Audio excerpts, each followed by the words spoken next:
Mashabiki wa Yanga wamekuambia mengi, lakini tumeona tusikomee tu kwa timu ya Yanga kwa sababu timu leo wamecheza na Namungo na Yanga. Na hapa tunaye mshabiki wa Namungo, atakuwa na machache ya kuweza kuongea na sisi. Mambo vipi? Mambo safi kabisa. Pole sana kwa matokeo siku ya leo. Ndo mchezo. Mchezo ni matokeo matatu. Kuna kusale, kushinda au kupoteza. Kwa hiyo haikuwa bahati kwetu Namungo. Kocha Juma Mgunda amepanga kikosi kizuri, lakini haikuwa bahati. Wenzetu wameweza kutumia nafasi walizozipata, ikawa bahati kwa wameshinda goli 3. Ndo mpira. Okay, shida ilikuwa wapi kwa Namungo katika dakika zote 90 angalau wameshindwa hata kupata bao la kupozea machozi? Shida ilikuwa wapi? Shida naweza nikasema ni masuala ya kutumia nafasi. Hatukutumia nafasi ambazo tumezipata, lakini pia nisifie safu ya ulinzi ya Yanga.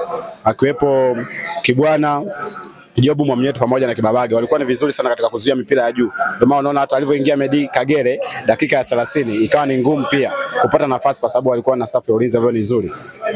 Okay, labda unahisi kwa wapinzani wenu ambao ni Yanga waliwazidi maeneo gani ndio imekuwa sababu ya nyinyi kupoteza mchezo siku ya leo? Narudia tena, ni nafasi walizozipata wenzetu wamezitumia vizuri. Kwa hiyo nyinyi mlipata nafasi ama hamkuweza kupata hizo nafasi za kutumia vizuri? Nafasi tumezipata. Lakini shida ilikuwa ni wapi? Na maana nasema hivi, tunaisifu sana safu ya ulinzi ya Yanga Africa kwa sababu walikuwa wanalinda vizuri, ndio kilichowafanya tukashindwa sisi kupata nafasi ya kushinda goli, lakini nafasi tulizipata. Pamoja na kuumia umepata matokeo ya 0, lakini labda kupitia mchezo siku ya leo kuna kipi labda umekipenda? Kwa nini, mchezaji gani amekuvutia katika mchezo siku ya leo? Mchezo wa leo aliyenivutia ni Prince Dube. Kwa nini?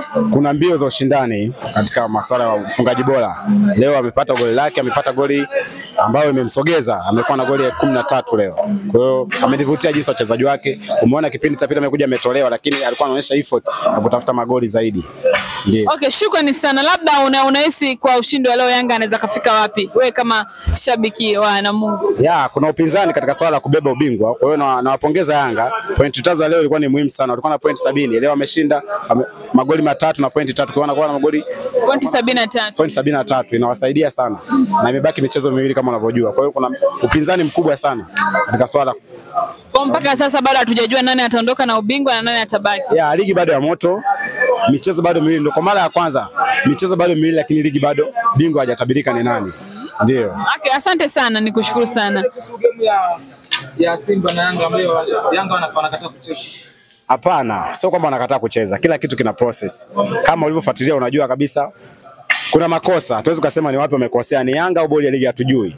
Lakini tunachosema ni kwamba utaratibu utatoka, mwisho utaweka ni nini, lakini sio kwamba Yanga wamecheza au wamekataa kucheza. Hapana, utaratibu unataka kufuatwa.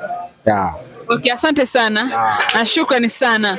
Naam, mtazamaji huyo alikuwa ni mmoja kati ya mashabiki wa Namungo ambaye amekuja kuiangalia timu yake licha ya kwamba haijapata matokeo mazuri, lakini kwa upande wake amevutiwa na Prince Dube ambaye kwa sasa atakuwa na magoli 13 akichuana na kina Jashaz Awa pamoja na kina Mzize. Kwa kweli ligi bado ni ngumu, vita ya mfungaji bora bado ni ngumu, lakini pia golikipa bora bado ni ngumu, lakini pia nani atachukua ubingwa na nani hatachukua ubingwa? Simba na Yanga bado vita ni mbichi sana. Karibu kuendelea kufuatilia Tembo TV. Bye bye.